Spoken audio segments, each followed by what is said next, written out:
सत श्री अकाल जी। पंजाबी खबरों के इस बुलेटिन में तुहाडा स्वागत है। मैं हरप्रीत सिंह गिल। एक नज़र मारते हैं हुण तक दी खास सुर्खियां ते।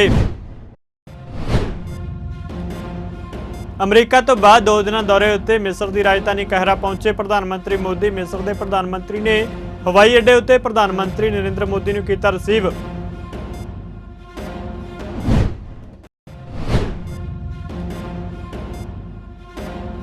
हिमाचल के शिमला विच मींह ने वराया कहर। थां-थां हुई लैंडस्लाइडिंग।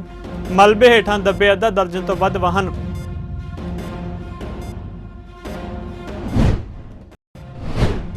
दिल्ली सिख गुरुद्वारा प्रबंधक कमेटी वालों गुरुद्वारा रकाबगंज साहिब के भाई लखी शाह बणजारा हाल विच गुरमत कैंपां का फाइनल कैंप आयोजित। दिल्ली कमेटी वालों घर घर पंजाबी बोलण की लहर सिरजण का सद्दा।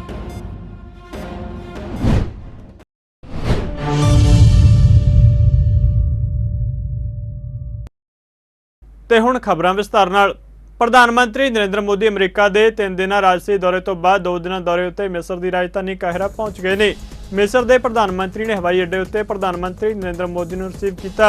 प्रधानमंत्री नूं गार्ड ऑफ ऑनर भी दिता गया। प्रधानमंत्री नरेंद्र मोदी राष्ट्रपति अब्देल फताह अल सीसी के सद्दे उत्ते मिस्र के 2 दिना राजसी दौरे उत्ते ने। 1997 तो बाद किसी भारतीय प्रधानमंत्री की मिस्र की यह पहली अधिकारत यात्रा है। मिस्र की अपनी यात्रा दौरान प्रधानमंत्री नरेंद्र मोदी सीसी नाल गलबात करन तो इलावा मिस्र सरकार के सीनियर नेतावां, देश दीआं प्रमुख शख्सियतां ते भारतीय भाईचारे के मैंबरां नूं मिल सकदे ने।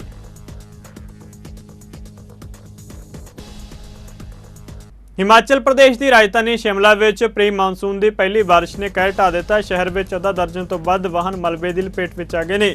इस नाल वाहनां नूं काफ़ी नुकसान पहुंचा। कृष्णा नगर विच मलबा घरां विच वड़ गया। नालिਆਂ की सारी गंदगी इत्थे लोकां दे घरां ते सड़कां ते इकट्ठी हो गई है। बारिश कारण थां-थां उत्ते लैंडस्लाइडिंग हुई है।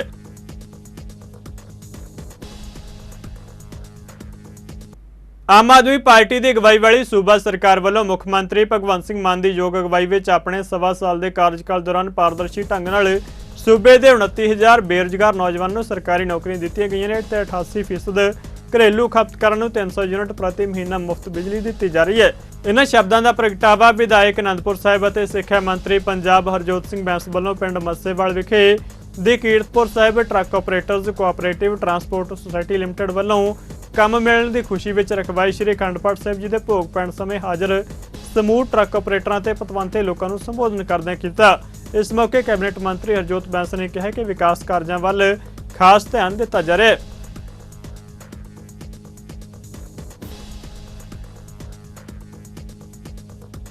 MLA बनया मंत्री बनया उन्होंने मेरे वालों एक मुहिम जी है साडा MLA साडे विच आरंभी गई सी ते हुण तक 1.25 साल असी इस हफ्ते जोड़ लवाया।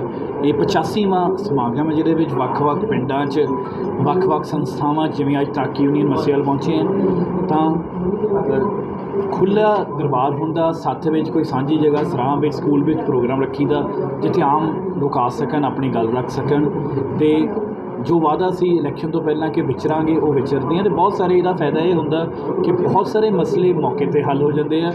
पिंड दी या उस इलाके की कोई डिवेलपमेंट का काम रुकिया होवे कोई होर वड्डी समस्या होवे वो थानू आप पता लग जाती है एज अ MLA तो ये लगातार चलते रहणगे तो होर भी आने वाले दिनों के विच चंगर दे लई जिहड़े है असी बहुत वड्डे ते नवे प्रोजेक्ट लैके आ रहे हैं। कीरतपुर साहब दे विच भी ब्यूटिफिकेशन का काम शुरू हो रहा। नाल ही कीरतपुर साहब के जिहड़े हॉस्पिटल दे विच बहुत जल्द डॉक्टर ते एमरजेंसी तो एकदम 24 घंटे शुरू हो ही जाऊगी पर नवी इमारत के 2 डिज़ाइन तैयार हो चुके हैं। उन्होंने उत्ते भी जिहड़ा है लगातार मीटिंगां का दौर चल रहा वो भी जल्दी शुरू करांगे। दिल्ली सिख गुरुद्वारा प्रबंधक कमेटी के प्रधान हरमीत सिंह कालका ते जनरल सकत्तर जगदीप सिंह कालों ने दिल्ली समेत देश विदेश में वसदियां सिख संगतां नूं अपने घरां विच पंजाबी मां बोली बोलण की लहर सिरजण का सद्दा दिता है। दिल्ली सिख गुरुद्वारा प्रबंधक कमेटी की धर्म प्रचार कमेटी के चेयरमैन सरदार जसप्रीत सिंह करमसर की देखरेख में दिल्ली के बच्चों लिए लगाए 20 रोज़ा गुरमत कैंपों के भाई लखी शाह बणजारा हाल में आरंभ हुए 2 रोज़ा फाइनल समागम के पहले दिन आए बच्चों ते वलंटियरां ते उनके मापिਆਂ ਨੂੰ संबोधन करदਿਆਂ सरदार कालका ते कालों ने दस्सिया कि इस बार के कैंपों में तकरीबन 13,000 बच्चों ने शमूलियत की है और हरेक कैंप में 15 तो 20 वलंटियर्स ने सेवावां निभाईਆਂ ने जो सारे बधाई के पात्र ने।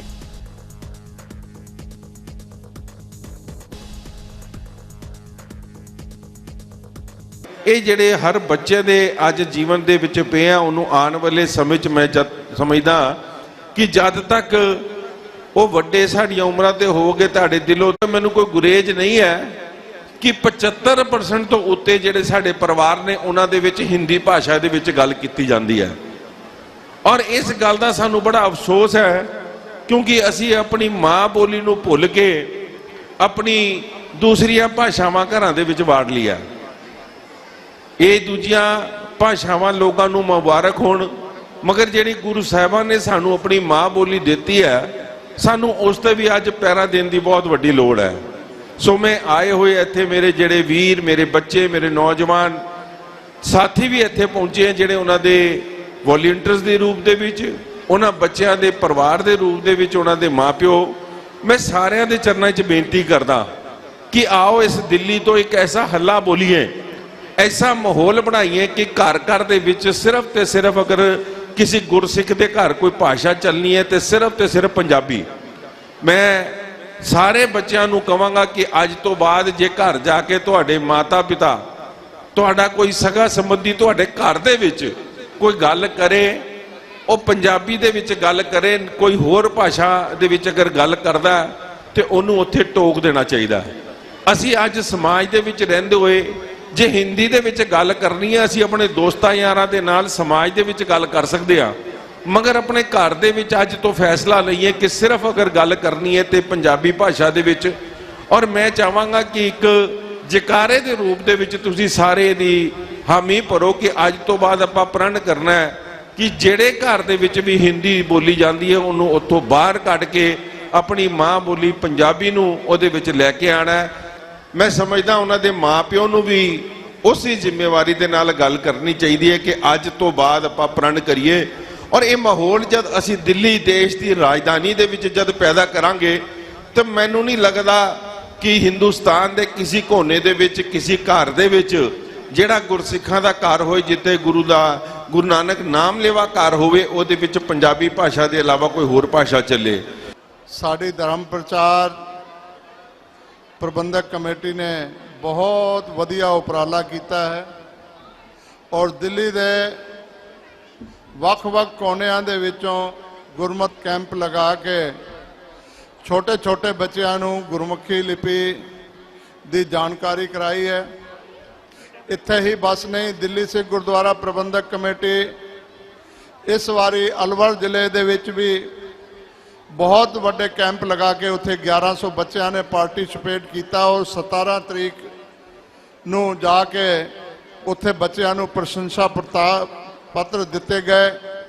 ਅੱਜ ਮੈਨੂੰ ਬੜੀ ਖੁਸ਼ੀ ਹੋ ਰਹੀ ਹੈ ਕਿ ਦਿੱਲੀ ਸਿੱਖ ਗੁਰਦੁਆਰਾ ਪ੍ਰਬੰਧਕ ਕਮੇਟੀ ਦਾ ਜਿਹੜਾ ਮੁੱਖ ਏਜੰਡਾ ਹੈਗਾ ਆਪਣੇ ਧਰਮ ਦਾ ਪ੍ਰਚਾਰ ਕਰਨਾ, ਉਹ ਪ੍ਰਚਾਰ ਬੜੀ ਤੇਜ਼ੀ ਦੇ ਨਾਲ ਵੱਧ ਰਿਹਾ ਹੈਗਾ। ਅੱਜ ਦਾ ਇਹ ਅਲੌਕਿਕ ਨਜ਼ਾਰਾ ਦੇਖ ਕੇ ਬਹੁਤ ਪ੍ਰਸੰਨਤਾ ਹੋ ਰਹੀ ਹੈ। ਜਿਸ ਏਮ ਦੇ ਨਾਲ, ਜਿਸ ਆਬਜੈਕਟਿਵ ਦੇ ਨਾਲ ਦਿੱਲੀ ਸਿੱਖ ਗੁਰਦੁਆਰਾ ਪ੍ਰਬੰਧਕ ਕਮੇਟੀ ਵੱਲੋਂ ਇਹ ਗੁਰਮਤਿ ਕੈਂਪ ਪਿਛਲੇ ਸਾਲ ਸ਼ੁਰੂ ਕੀਤੇ ਗਏ ਸਨ, ਮੈਂ ਸਮਝਦਾ ਕਿ ਅੱਜ ਇਹ ਨਜ਼ਰ ਆ ਰਿਹਾ ਹੈ ਕਿ ਜੋ ਬੀਜ ਬੋਇਆ ਸੀ ਉਸ ਨੂੰ ਬੂਰ ਪੈਣਾ ਸ਼ੁਰੂ ਹੋ ਗਿਆ। ਜਿਸ ਤਰੀਕੇ ਦੇ ਨਾਲ ਇਸ ਸਾਲ ਨਾ ਕੇਵਲ ਬੱਚਿਆਂ ਦੇ ਵਿੱਚ ਹੀ ਉਤਸ਼ਾਹ, ਬਲਕਿ ਬੱਚਿਆਂ ਦੇ ਮਾਤਾ ਪਿਤਾ, ਔਰ ਸਭ ਤੋਂ ਵੱਡੀ ਗੱਲ ਕਿ ਜਿਸ ਵੀ ਸਿੰਘ ਸਭਾ ਦੇ ਵਿੱਚ ਇਹ ਕੈਂਪ ਲੱਗਿਆ ਸੀ, ਉਸ ਸਿੰਘ ਸਭਾ ਦੇ ਪ੍ਰਬੰਧਕਾਂ ਦੇ ਵਿੱਚ ਇੰਨਾ ਜ਼ਿਆਦਾ ਉਤਸ਼ਾਹ ਦੇਖਣ ਨੂੰ ਮਿਲਿਆ। ਇਸ ਤੋਂ ਇੱਕ ਗੱਲ ਤੇ ਬਿਲਕੁਲ ਕਲੀਅਰ ਹੋ ਗਈ ਕਿ ਸੰਗਤ ਗੁਰੂ ਦੇ ਨਾਲ ਜੁੜਨ ਨੂੰ ਹਮੇਸ਼ਾ ਹੀ ਤਤਪਰ ਹੈ, ਕਮੀ ਪ੍ਰਬੰਧਕਾਂ 'ਚ ਹੁੰਦੀ ਹੈ। ਇੱਕ ਸਮਾਂ ਸੀ ਜਦੋਂ ਬੱਚਿਆਂ ਨੂੰ, ਸਕੂਲ ਦੇ ਬੱਚਿਆਂ ਨੂੰ ਖਾਸ ਕਰਕੇ ਪ੍ਰਬੰਧਕਾਂ ਦੇ ਵੱਲੋਂ ਗੁਰਮਤਿ ਦੇ ਨਾਲ ਜੋੜਨਾ ਤੇ ਬੜੀ ਦੂਰ ਦੀ ਗੱਲ ਹੈ, ਸਕੂਲਾਂ ਦੇ ਵਿੱਚ ਵੀ ਗੁਰੇਜ਼ ਕੀਤਾ ਜਾਂਦਾ ਸੀ। ਲੇਕਿਨ ਅੱਜ ਮੈਨੂੰ ਇਸ ਗੱਲ ਦੀ ਖੁਸ਼ੀ ਹੋ ਰਹੀ ਹੈ ਕਿ ਜਿੱਥੇ ਸਕੂਲਾਂ ਦੇ ਵਿੱਚ ਸਮੇਂ-ਸਮੇਂ ਦੇ ਉੱਤੇ ਗੁਰੂ ਹਰਕ੍ਰਿਸ਼ਨ ਪਬਲਿਕ ਸਕੂਲਾਂ ਦੇ ਵਿੱਚ ਸਮੇਂ-ਸਮੇਂ ਦੇ ਉੱਤੇ ਗੁਰਮਤਿ ਕੈਂਪ ਲਗਾਏ ਜਾਂਦੇ ਆ, ਗੁਰਮਤਿ ਦੇ ਨਾਲ, ਇਤਿਹਾਸ ਦੇ ਨਾਲ ਬੱਚਿਆਂ ਨੂੰ ਜੋੜਿਆ ਜਾਂਦਾ ਹੈ ਔਰ ਕੀਰਤਨ, ਸਾਜ਼ ਵਜਾਉਣੇ ਉਹ ਬੱਚਿਆਂ ਨੂੰ ਸਿਖਾਏ ਜਾਂਦੇ ਆ। ਉੱਥੇ ਜਿਹੜਾ ਇਹ ਉਪਰਾਲਾ ਕੀਤਾ ਗਿਆ ਗਰਮੀਆਂ ਦੀਆਂ ਛੁੱਟੀਆਂ ਦਾ ਲਾਹਾ ਲੈਣ ਲਈ, ਇਸ ਦੇ ਵਿੱਚ ਬਹੁਤ ਵੱਡੀ ਕਾਮਯਾਬੀ ਮਿਲੀ। ਲਗਾਤਾਰ ਸੋਸ਼ਲ ਮੀਡੀਆ ਦੇ ਉੱਤੇ ਮੈਂ ਦੇਖ ਰਿਹਾ ਸੀ ਕਿ ਨਾ ਕੇਵਲ ਦਿੱਲੀ ਦੇ ਵਿੱਚ ਬਲਕਿ ਦਿੱਲੀ ਤੋਂ ਬਾਹਰ ਹਰ ਜਗ੍ਹਾ ਤੋਂ ਇਹ ਕੈਂਪਾਂ ਦੀ ਜਿਹੜੀ ਵੀਡੀਓ ਸੀ ਸਾਡੇ ਕੋਲ ਸ਼ੇਅਰ ਹੋ ਕੇ ਵਾਪਸ ਆ ਰਹੀ ਸੀ। ਇਸ ਦਾ ਮਤਲਬ ਇਹ ਹੈ ਕਿ ਹਰ ਇੱਕ ਜਗ੍ਹਾ ਦੇ ਉੱਤੇ, ਦੇਸ਼ ਦੇ ਵਿੱਚ, ਵਿਦੇਸ਼ ਦੇ ਵਿੱਚ ਇਸ ਗੁਰਮਤਿ ਕੈਂਪ ਦਾ ਪ੍ਰਚਾਰ ਹੋਇਆ ਔਰ ਸਾਨੂੰ ਇਸ ਗੱਲ ਦੀ ਵੀ ਖੁਸ਼ੀ ਹੈ ਕਿ ਸਾਨੂੰ ਵਿਦੇਸ਼ਾਂ ਦੇ ਵਿੱਚੋਂ ਵੀ ਕਾਲ ਆਈਆਂ ਕਿ ਅਗਲੇ ਸਾਲ ਜਿਹੜਾ ਤੁਸੀਂ ਪ੍ਰਬੰਧ ਕਰੋ ਉਹ ਵਿਦੇਸ਼ਾਂ ਦੇ ਵਿੱਚ ਵੀ ਇਹੋ ਜਿਹੇ ਕੈਂਪ ਜਿਹੜੇ ਆ ਉਹ ਲਗਾਏ ਜਾਣ।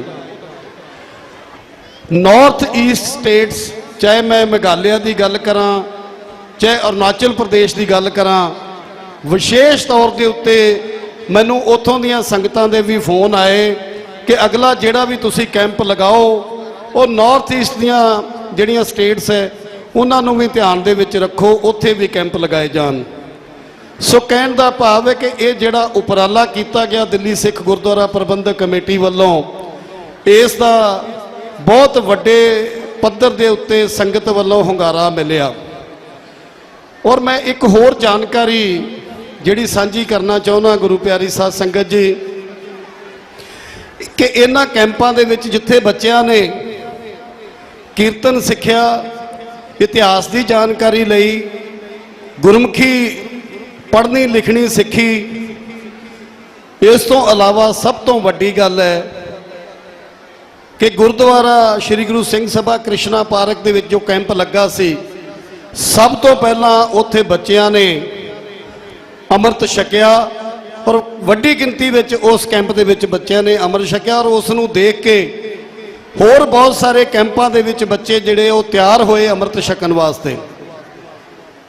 ਅਸੀਂ ਵਿਸ਼ੇਸ਼ ਤੌਰ ਦੇ ਉੱਤੇ ਇਹ ਉਪਰਾਲਾ ਕਰਾਂਗੇ ਕਿ ਜਿਸ ਤਰ੍ਹਾਂ ਕਿ ਗੁਰਦੁਆਰਾ ਸੀਸਗੰਜ ਸਾਹਿਬ ਵਿਖੇ ਔਰ ਗੁਰਦੁਆਰਾ ਬੰਗਲਾ ਸਾਹਿਬ ਵਿਖੇ ਐਤਵਾਰ ਅਤੇ ਬੁੱਧਵਾਰ ਵਾਲੇ ਦਿਨ ਅੰਮ੍ਰਿਤ ਸੰਚਾਰ ਕੀਤਾ ਜਾਂਦਾ ਹੈ, ਜਿਹੜੇ ਬੱਚੇ ਇਹਨਾਂ ਕੈਂਪਾਂ ਦੇ ਵਿੱਚੋਂ ਜਿਨ੍ਹਾਂ ਨੇ ਆਪਣਾ ਮਨ ਬਣਾ ਲਿਆ ਹੈ, ਜਿਹੜੇ ਕੋਚਿੰਗ ਦੇ ਰਹੇ ਸਨ ਅਧਿਆਪਕ, ਉਹਨਾਂ ਨੇ ਜਿਨ੍ਹਾਂ ਨੇ ਮਨ ਬਣਾ ਲਿਆ ਅੰਮ੍ਰਿਤ ਛਕਣ ਵਾਸਤੇ, ਇਹਨਾਂ ਦਾ ਅਸੀਂ ਵਿਸ਼ੇਸ਼ ਤੌਰ ਦੇ ਉੱਤੇ ਅੰਮ੍ਰਿਤ ਛਕਣ ਦਾ, ਅੰਮ੍ਰਿਤ ਸੰਚਾਰ ਦਾ ਜਿਹੜਾ ਸਮਾਗਮ ਹੈ, ਪ੍ਰੋਗਰਾਮ ਹੈ, ਉਹ ਅਲੱਗ ਤੋਂ ਵਿਸ਼ੇਸ਼ ਤੌਰ ਦੇ ਉੱਤੇ ਰੱਖਾਂਗੇ। ਦਿੱਲੀ ਸਿੱਖ ਗੁਰਦੁਆਰਾ ਪ੍ਰਬੰਧਕ ਕਮੇਟੀ ਦੇ ਪ੍ਰਧਾਨ ਹਰਮੀਤ ਸਿੰਘ ਕਾਲਕਾ ਤੇ ਜਨਰਲ ਸਕੱਤਰ ਜਗਦੀਪ ਸਿੰਘ ਕਾਲੂ ਨੇ ਕਿਹਾ ਕਿ ਪੰਥ ਰਤਨ ਮਾਸਟਰ ਤਾਰਾ ਸਿੰਘ ਨੇ ਸ਼੍ਰੋਮਣੀ ਅਕਾਲੀ ਦਲ ਨੂੰ ਜਿਹੜੀਆਂ ਲੀਹਾਂ ਉੱਤੇ ਤੋਰਿਆ ਸੀ, ਪਾਰਟੀ ਅੱਜ ਉਹਨਾਂ ਲੀਹਾਂ ਤੋਂ ਲੱਥ ਗਈ ਹੈ।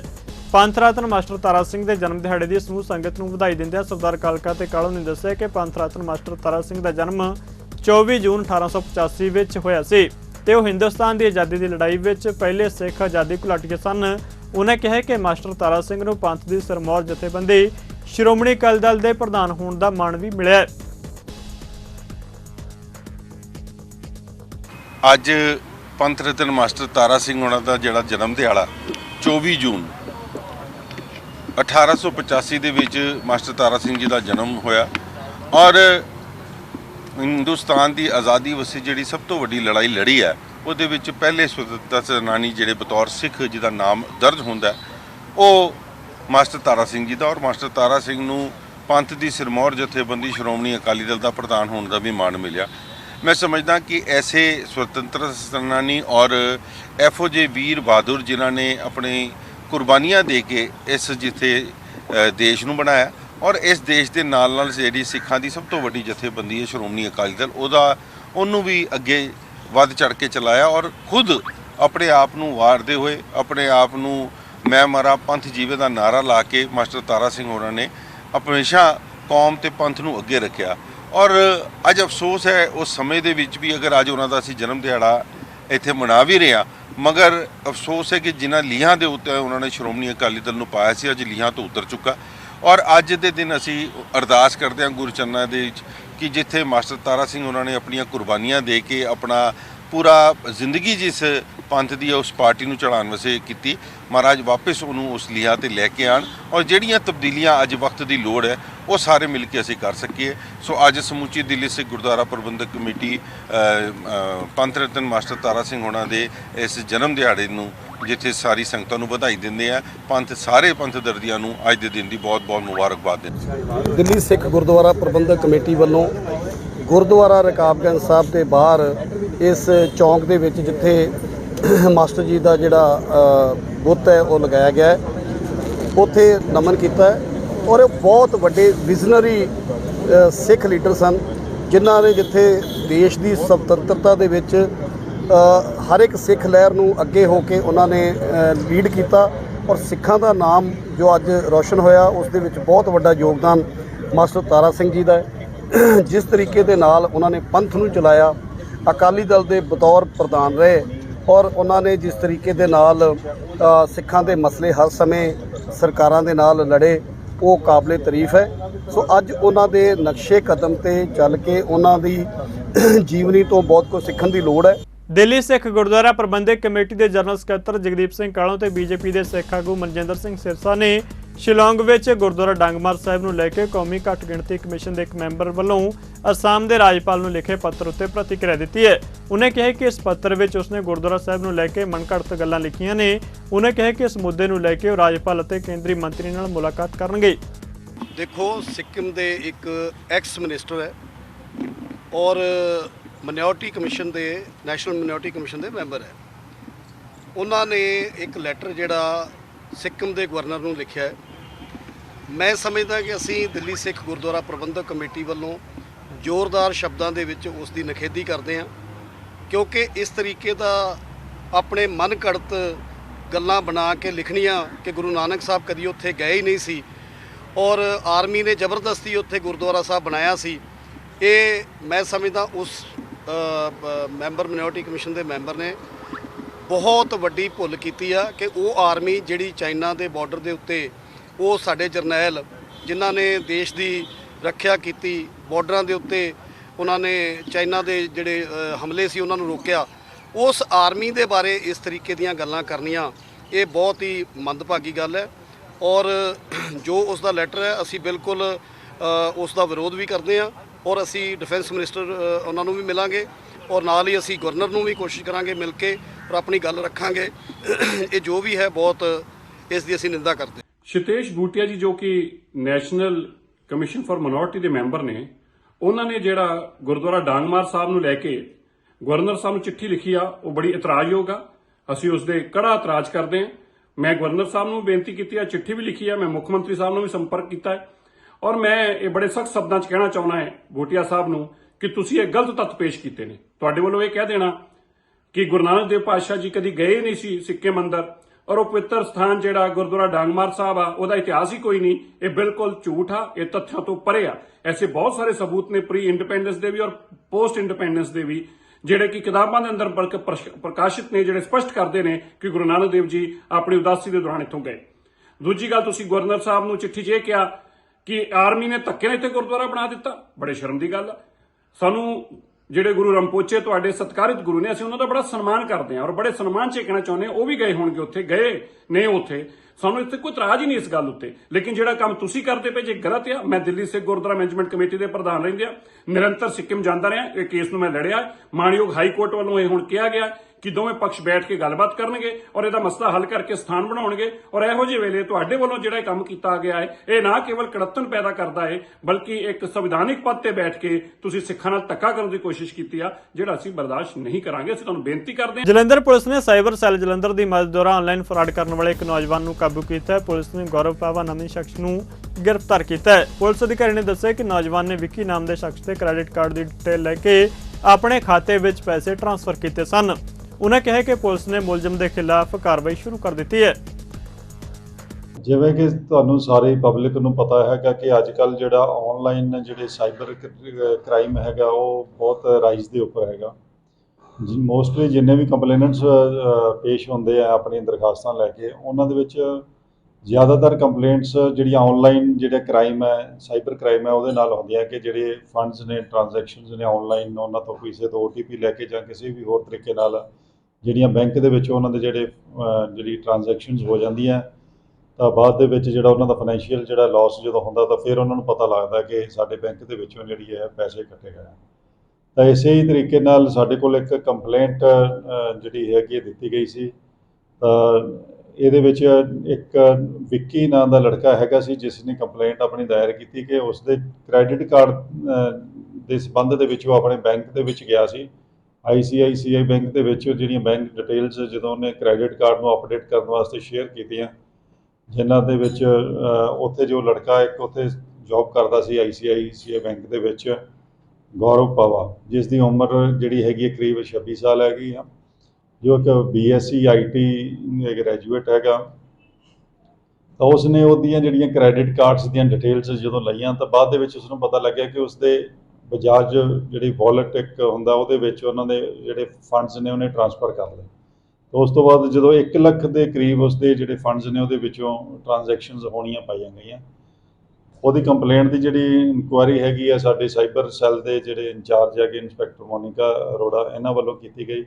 ਐਂਡ ਉਹਦੇ ਵਿੱਚ ਪਾਇਆ ਗਿਆ ਕਿ ਕਿਸ ਤਰੀਕੇ ਨਾਲ ਇਹ ਜਿਹੜਾ ਵਿਅਕਤੀ ਹੈ ਇਹਨਾਂ ਦੇ ਵਿੱਚੋਂ ਟ੍ਰਾਂਜੈਕਸ਼ਨ ਜਿਹੜੀਆਂ ਨੇ ਕਰ ਰਿਹਾ ਸੀ। ਤਾਂ ਉਹਦੀ ਜਿਹੜੀ ਮੋਡਸ ਆਪਰੈਂਡੀ ਸੀ, ਮੋਡਸ ਆਪਰੈਂਡੀ ਦੇ ਵਿੱਚ ਅਸੀਂ ਦੇਖਿਆ ਕਿ ਇਹ ਜਦੋਂ ਕੋਈ ਵਿਅਕਤੀ ਕਸਟਮਰ ਜਾਂ ਸਬਸਕ੍ਰਾਈਬਰ ਆਪਣੇ ਬੈਂਕ ਦੇ ਵਿੱਚ ਜਾ ਕੇ ਜਿਹੜੀ ਕ੍ਰੈਡਿਟ ਕਾਰਡ ਦੀ ਇਨਫੋਰਮੇਸ਼ਨ ਉਹਨਾਂ ਨਾਲ ਸ਼ੇਅਰ ਕਰਦਾ ਸੀ, ਤਾਂ ਇਹ ਜਿਹੜਾ ਕ੍ਰੈਡਿਟ ਕਾਰਡ ਦੇ ਜਿਹੜਾ 16 ਡਿਜਿਟ ਦਾ ਨੰਬਰ ਹੁੰਦਾ ਉਹਦੇ ਉੱਪਰ ਪ੍ਰਿੰਟਡ ਹੁੰਦਾ, ਸਾਰਿਆਂ ਨੂੰ ਪਤਾ ਹੈਗਾ ਉਹ ਵਾਲਾ ਨੰਬਰ, ਐਂਡ ਪਲੱਸ ਉਹਦੀ CVV ਜਿਹੜੀ ਬੈਕ ਸਾਈਡ ਦੇ ਉੱਤੇ ਦਿੱਤੀ ਹੁੰਦੀ ਹੈ CVV, ਐਂਡ ਉਹਦਾ ਜਿਹੜਾ ਹੈਗਾ ਇਹ ਉਹਦੀ ਫੋਟੋ ਜਾਂ ਕਿਸੇ ਤਰੀਕੇ ਨਾਲ ਉਹਨੂੰ ਜਿਹੜੀ ਹੈਗੀ ਉਹ ਨੰਬਰ ਨੂੰ ਨੋਟ ਕਰ ਲੈਂਦਾ ਸੀ। ਉਸ ਤੋਂ ਬਾਅਦ ਜਿਹੜੇ ਹੈਗੇ ਇਹਦੀ ਜਿਹੜੀਆਂ ਸਾਰੀਆਂ ਟ੍ਰਾਂਜੈਕਸ਼ਨਸ ਨੇ ਵਾਲਟ ਦੇ ਵਿੱਚ ਕਰਕੇ ਉਸ ਤੋਂ ਬਾਅਦ ਆਪਣੇ ਅਕਾਊਂਟ ਜਿਹੜਾ ਇਹਦਾ ਇੱਕ ਹੈਗਾ ਸੀ, ਉਹਦੇ ਵਿੱਚ ਇੰਡੀਅਨ ਬੈਂਕ ਦਾ ਇੱਕ ਅਕਾਊਂਟ ਸੀ, ਉਹਦੇ ਵਿੱਚ ਟ੍ਰਾਂਸਫਰ ਕੀਤੀਆਂ ਜਾਂਦੀਆਂ ਸੀ। ਤਾਂ ਬੇਸਿਕਲੀ ਅਸੀਂ ਪਬਲਿਕ ਨੂੰ ਇਹਦੇ ਵਿੱਚ ਅਵੇਅਰ ਕਰਨਾ ਚਾਹੁੰਦੇ ਹਾਂ ਕਿ ਜਿਹੜੀ ਵੀ ਕ੍ਰੈਡਿਟ ਕਾਰਡ ਜਿਹੜੀ ਹੈਗੀ ਆ ਜਾਂ ਡੈਬਿਟ ਕਾਰਡ ਦੀ ਇਨਫੋਰਮੇਸ਼ਨ ਹੈਗੀ ਆ, ਤੁਹਾਡੀ ਕਿਸੇ ਨਾਲ ਵੀ CVV ਸ਼ੇਅਰ ਨਾ ਕੀਤਾ ਜਾਵੇ, ਕਿਸੇ ਨਾਲ ਵੀ ਜਿਹੜੀ ਉਹਦਾ ਇਸ ਤਰੀਕੇ ਜਦੋਂ ਤੁਹਾਨੂੰ ਜ਼ਰੂਰਤ ਵੀ ਪੈਂਦੀ ਹੈ ਕਿਸੇ ਨੂੰ ਕ੍ਰੈਡਿਟ ਕਾਰਡ ਜਾਂ ਡੈਬਿਟ ਕਾਰਡ, ਜਦੋਂ ਤੁਸੀਂ ਕਿਸੇ ਦੇ ਹੈਂਡਓਵਰ ਕਰਦੇ ਹੋ, ਬੇਸ਼ੱਕ ਤੁਸੀਂ ਕੋਈ ਚੀਜ਼ ਪਰਚੇਜ਼ ਕਰਦੇ ਹੋ, ਕਿਸੇ ਰਿਟੇਲ ਸ਼ਾਪ ਤੇ ਜਾਂਦੇ ਹੋ ਜਾਂ ਗੈਸ ਸਟੇਸ਼ਨਸ ਤੇ ਜਾਂਦੇ ਹੋ, ਕਿਤੇ ਵੀ ਤੁਸੀਂ ਕ੍ਰੈਡਿਟ ਕਾਰਡ, ਡੈਬਿਟ ਕਾਰਡ ਜਾਂ ਆਨਲਾਈਨ ਜਦੋਂ ਯੂਜ਼ ਕਰਦੇ ਹੋ ਤਾਂ ਆਪਣੀ ਜਿਹੜੀਆਂ ਕਿਉਂਕਿ RBI ਵੱਲੋਂ ਜਿਹੜੀਆਂ ਗਾਈਡਲਾਈਨਸ ਦਿੱਤੀਆਂ ਨੇ ਸਮੇਂ-ਸਮੇਂ ਤੇ ਅਵੇਅਰ ਕੀਤਾ ਜਾਂਦਾ, ਉਹਨਾਂ ਸਾਰੀਆਂ ਗਾਈਡਲਾਈਨਸ ਨੂੰ ਫੋਲੋ ਕੀਤਾ ਜਾਵੇ। ਪਟਿਆਲਾ ਜ਼ਿਲ੍ਹੇ ਦੀ ਨਾਮਵਰ ਸਮਾਜ ਸੇਵੀ ਸੰਸਥਾ ਜਨਹਿਤ ਸੰਮਤੀ ਵੱਲੋਂ ਪ੍ਰਧਾਨ SK ਗੌਤਮ ਅਤੇ ਜਨਰਲ ਸਕੱਤਰ ਵਿਨੋਦ ਸ਼ਰਮਾ ਦੀ ਅਗਵਾਈ ਵਿੱਚ ਇੱਕ ਲੜਕੀ ਦੇ ਵਿਆਹ ਵਿੱਚ ਮਦਦ, 2 ਲੜਕੀ ਨੂੰ ਪੜ੍ਹਾਈ ਲਈ ਮਦਦ ਅਤੇ 2 ਲੋੜਵੰਦ ਵਿਅਕਤੀਆਂ ਨੂੰ ਵੀਲਚੇਅਰ ਅਤੇ ਟ੍ਰਾਈਸਾਈਕਲ ਵੰਡੇ ਗਏ। ਇਸ ਸੰਬੰਧੀ ਸਮਾਰੋਹ ਪ੍ਰਭਾਤ ਪ੍ਰਵਾਨਾ ਹਾਲ ਬਾਰਾਂਦਰੀ ਵਿਖੇ ਕਰਵਾਇਆ ਗਿਆ, ਜਿਸ ਵਿੱਚ ਮੁੱਖ ਮਹਿਮਾਨ ਵਜੋਂ ਨੈਸ਼ਨਲ ਨਰਸਰੀ ਵਾਲੇ ਵਾਹਿਦ ਅਲੀ ਨੇ ਸ਼ਿਰਕਤ ਕੀਤੀ। ਇਸ ਪ੍ਰੋਗਰਾਮ ਦੀ ਪ੍ਰਧਾਨਗੀ ਵਿਨੋਦ ਕੁਮਾਰ USA ਨੇ ਕੀਤੀ। ਇਸ ਮੌਕੇ ਸ਼ਹੀਦ-ਏ-ਆਜ਼ਮ ਭਗਤ ਸਿੰਘ ਰਾਜ ਯੁਵਾ ਪੁਰਸਕਾਰ ਵਿਜੇਤਾ ਪਰਮਿੰਦਰ ਭਲਵਾਨ ਅਤੇ ਹੋਰ ਪਤਵੰਤੇ ਸੱਜਣ ਮੌਜੂਦ ਸਨ। सर मैं विनोद शर्मा जनसम तो मेरे नाल चमन लाल गर्ग जी, अब्दुल वाहिद जी, विनय शर्मा जी, उपकार सिंह जी, परमिंदर पहलवान जी, गरवाल साहब, मनोज जी ਜਿਹੜੇ USA ਤੋਂ ਆਏ ਆ ਸਪੈਸ਼ਲ, ਪ੍ਰੈਸ਼ਰ ਸਾਹਿਬ ਤੇ ਸਾਡੇ ਮੈਂਬਰ ਆਏ ਆ, ਸਾਡੀ ਟੀਮ ਖਾਸ ਤੌਰ ਤੇ ਜਗਤਾਰ ਸਿੰਘ ਜੱਗੀ ਜੀ, ਰੁਪਿੰਦਰ ਕੌਰ। ਅਸੀਂ ਅੱਜ ਇੱਕ ਬੜੇ ਸ਼ਾਰਟ ਨੋਟਿਸ ਦੇ ਵਿੱਚ 2 ਬੱਚਿਆਂ ਨੂੰ, ਇੱਕ ਤਾਂ ਮਹਿੰਦਰਾ ਕਾਲਜ ਐਡਮਿਸ਼ਨ ਲਈ ਹੈ ਲੜਕੀ ਨੇ, ਇੱਕ ਮੋਦੀ ਕਾਲਜ ਦੇ ਵਿੱਚ, ਉਹਨਾਂ ਨੂੰ ਅਸੀਂ ਫਾਈਨੈਂਸ਼ੀਅਲ ਹੈਲਪ ਕੀਤੀ ਹੈ। 2 ਬੰਦਿਆਂ ਨੂੰ ਅਸੀਂ ਰਾਸ਼ਨ ਦਿੱਤਾ ਜਿਹਨਾਂ ਨੂੰ ਬੜੀ ਜ਼ਰੂਰਤ ਹੈਲਪ ਸੀ। ਇੱਕ ਬੰਦੇ ਦੀ ਲੜਕੀ ਦੀ ਮੈਰਿਜ ਸੀ, ਉਹਦੀ ਹੈਲਪ ਕੀਤੀ ਹੈ। 2 ਅਸੀਂ ਇੱਕ ਟਰਾਈਸਾਈਕਲ ਤੇ ਵੀਲਚੇਅਰ, 2 ਜਿਹੜੇ ਹੈਂਡੀਕੈਪਡ ਹੈ ਵਿਚਾਰੇ ਚੱਲ ਨਹੀਂ ਸਕਦੇ, ਉਹਨਾਂ ਨੂੰ ਦੇ ਰਹੇ ਹਾਂ। ਅਤੇ ਮੈਂ ਇਹੀ ਰਿਕੁਐਸਟ ਕਰਾਂਗਾ ਸਾਰੇ ਜਿੰਨੇ ਸਾਡੇ ਮੈਂਬਰ ਹੈ, ਸਾਡੇ ਡੋਨਰ ਹੈ, ਜਿਹੜਾ ਸਾਨੂੰ ਅਮਾਊਂਟ ਦਿਓਗੇ ਉਹਨੂੰ ਅਸੀਂ ਬੜੀ ਅੱਛੀ ਤਰ੍ਹਾਂ ਯੂਜ਼ ਕਰਾਂਗੇ। ਸਾਡੇ ਤੋਂ ਨਾਲ ਹੈਲਪ ਕਰੋ, ਸਾਡੇ ਨਾਲ ਜੁੜੋ, ਸਾਡੇ ਮੈਂਬਰ ਬਣੋ। ਪਹਿਲਾਂ ਤਾਂ ਵਿਨੋਦ ਸ਼ਰਮਾ ਜੀ ਨੇ ਜੋ ਇਹ ਜਨਹਿਤ ਸੁਸਾਇਟੀ ਬਣਾਈ ਹੈ, ਪਿਛਲੇ 25 ਸਾਲ ਤੋਂ ਜੋ ਇਹ ਖਿਦਮਤ ਕਰ ਰਹੇ ਹੈ ਔਰ इसकी हर साल तरक्की हो रही है। तरक्की ये हो रही है इन्हों की सच्चाई और ऑनेस्टी करके लोग इन्हों पर विश्वास कर रहे हैं, तो इन्हों तो जोड़े ज़रूरतमंद ज़्यादा आ रहे हैं। अपील तो यही है कि एडमिनिस्ट्रेशन भी इन्हों वध तो वध सहयोग देवे ਤੇ ਆਮ ਪਬਲਿਕ ਵੀ ਜ਼ਿਆਦਾ ਤੋਂ ਜ਼ਿਆਦਾ ਇਹਨਾਂ ਦਾ ਸਾਥ ਦੇਵੇ। ਜਿਹੜਾ ਸਾਡੇ ਆਮ ਬੰਦਿਆਂ ਦੇ ਕਰਨ ਵਾਲਾ ਕੰਮ ਆ ਉਹ ਇਹ ਕਰ ਰਹੇ ਹੈ। ਇਹਨਾਂ ਦਾ ਸ਼ੁਕਰੀਆ ਕਰਦੇ ਹਾਂ, ਬਹੁਤ ਬਹੁਤ ਥੈਂਕਸ ਔਰ ਸ਼ੁਭ ਸ਼ਾਮਾਂ। ਪੰਜਾਬੀ ਖਬਰਾਂ ਦੇ ਇਸ ਬੁਲੇਟਿਨ 'ਚ ਫਿਲਹਾਲ ਨਹੀਂ ਜਾਂਦੇ ਆਂਦੇ ਨਜ਼ਰ ਮਾਰਦੇ ਹਾਂ ਮੌਸਮ ਦੇ ਹਾਲ ਤੇ। ਤੁਸੀਂ ਬਣੇ ਰਹੋ ਚੜ੍ਹਦੀ ਕਲਾ ਟਾਈਮ ਟੀਵੀ ਦੇ ਨਾਲ। ਧੰਨਵਾਦ।